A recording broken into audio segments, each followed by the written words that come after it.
Hey folks, now our leaders in the USA, they love to tell us about human rights, right? That any government they don't like is a brutal dictatorship. When they try to overthrow it, it's just an effort to spread freedom around the world. So I wasn't too surprised when I saw this article in the Wall Street Journal. Iranians want their country back, right?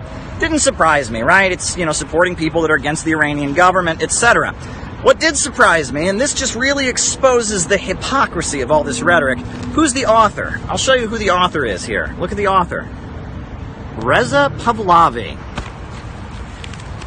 This is the son of the Shah of Iran, the brutal dictator who slaughtered people, had torture chambers, murdered people, killed hundreds of thousands of innocent people, tortured all kinds of people. Every Iranian has a cousin or a brother or an uncle or somebody in their family who got on the wrong side of Savak, the secret police, and got tortured or murdered or detained for years without any charges.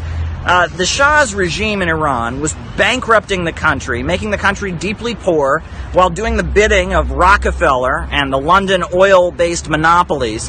The country was deeply, deeply poor, and then they had a revolution. 1979, the people rose up, and now his relatives, the royal family that had absolute power, are living in Southern California. They're living in Southern California, and this individual, the eldest son of the Shah, who the Shah supporters, the wealthy Iranians who want the monarchy back, this individual, Reza Pahlavi, is living in exile with his family. And the headline, it's pretty obvious. Iranians want their country back. No, the Pahlavis want the country back. The royal family that got displaced when the revolution happened, the brutal dictators who were backed up by the United States against the Iranian people, they want their country back. And if you read this article, if you know anything about the Shah, it's like laughable. The first couple paragraphs, they go on and on about some individual who in Iran was allegedly killed for a comment he made, shot down or something.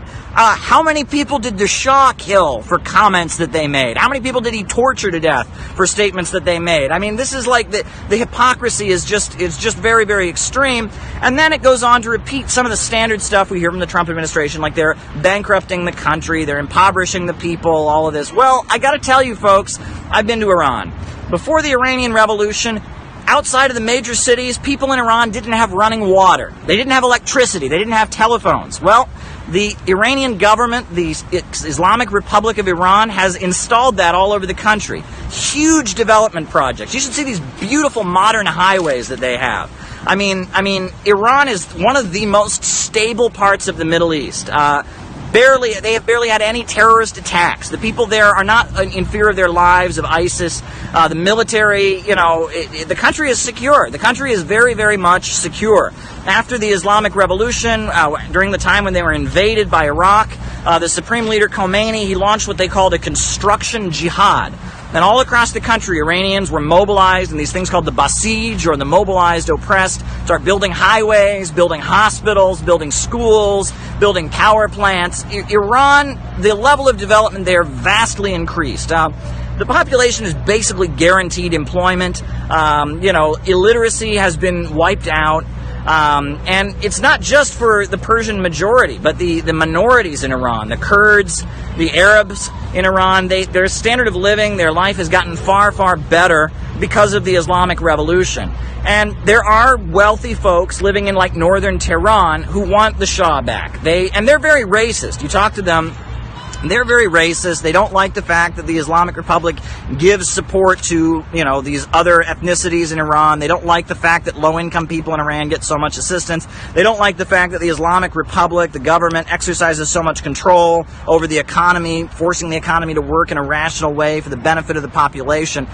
That's what they don't like about it. And, the Shahs of Sunset Park, these wealthy billionaires living in Southern California, yeah, they want the country back. They want absolute power again. They want to be Wall Street's puppets in there, living in splendor while people are starving. But the Iranian people are not going to let that happen. I've been to Iran, and I've seen how every neighborhood there is organized. They have the Basij, they've got the Revolutionary Guards. War with Iran is not going to be some kind of cakewalk. The Iranians are set to defend their country The overwhelming majority of the country support the Islamic Republic. Maybe they don't agree with this aspect or that aspect, but the overwhelming majority agree that what the Islamic Republic, Khomeini, and now Khamenei have done for the country has made life there far, far better than it was when Reza Pahlavi and the Shah was in there. So, you know, there's no question that the overwhelming majority support the revolution and oppose the Shahs of Sunset, these wealthy people. But what shocks me is how can anybody open the Wall Street Journal, see this article, and take it seriously? Just look up what the Shah did. When this guy's family was running the country, what did they do? Were they engaging in human rights? Were they protecting people's civil liberties? I mean, that's a joke.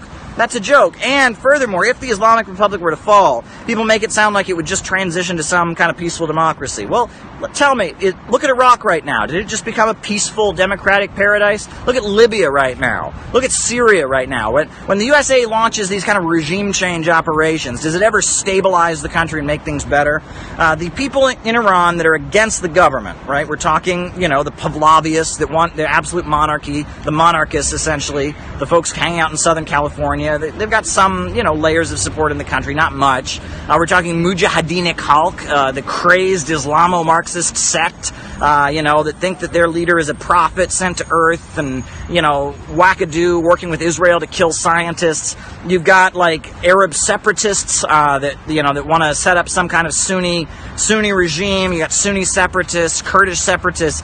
If the Islamic Republic were to fall, the result for Iran would be a disaster. It would be all these U.S. groups killing each other, essentially, fighting for power in the vacuum. So, and people in Iran know that. I mean, they went through the 1979 revolution. They remember how the initial stages of the revolution were full of chaos, and that they got the stability that came out of the revolution. That's what the Islamic Republic has brought: stability, economic development, building up the country, planning the economy, working with China, working with Russia. Now they're in the natural gas market. Iran is having a natural gas boom. Europe doesn't approve of what the Trump administration is doing and is much more friendly to Iran. So, you know, nobody in Iran wants to go back to when these folks were here. The Wall Street Journal should really be ashamed of themselves. The level of dishonesty in running an article by, you know, the son of the dictator, and then claiming that he believes in human rights. I mean, that's ridiculous. I'm sorry. You want to talk about fake news or dishonesty? Take a look at this. The Shahs were not purveyors of human rights. It's not Iranians that want their country back. It's the wealthy exiles living in Southern California that want their power back. And it's Wall Street that wants Iran back for itself.